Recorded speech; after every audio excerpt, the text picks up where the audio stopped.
What's going on, y'all? It's Athletes Culture again, coming at you with another video. So reports had recently came out via The Athletic on negotiations that took place between the Los Angeles Lakers and other teams that were pursuing NBA superstar Kawhi Leonard. Now, in those reports, they talked about his uncle Dennis asking for part ownership. That was a big one, part ownership in the franchises that were recruiting Kawhi. Now, I don't see no problem with him doing that. You know, all over social media, people were saying he's crazy and all this other type of stuff. People had jokes to make. But honestly, like the saying goes, you get what you ask for. And he obviously knows his worth. He knows Kawhi Leonard's worth. And it's not too far-fetched from doing so. Even he goes on to state when he had 3 different phone calls with Jeannie Buss, 3 different phone calls stating that the same request or the Lakers had obliged to something of the sort with Magic Johnson, which is true. Magic Johnson was a former minority owner of the Los Angeles Lakers.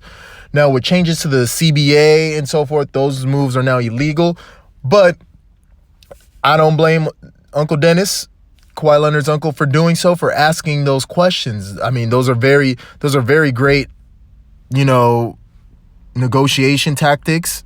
Very great in what he did for requesting for his nephew. You got to put it this way. What Kawhi Leonard did was superb last season. And while his leverage is high, hey, go for all the endorsements. Go for ownership, because that's what's more important. It's ownership. You look at the case of Dion Waiters. Dion Waiters, who's owed about $25 million for the next 2 years by the Miami Heat. Miami keeps finding him, suspending him, because they know that they can't trade him. They can't buy him out because they don't want to pay that much money.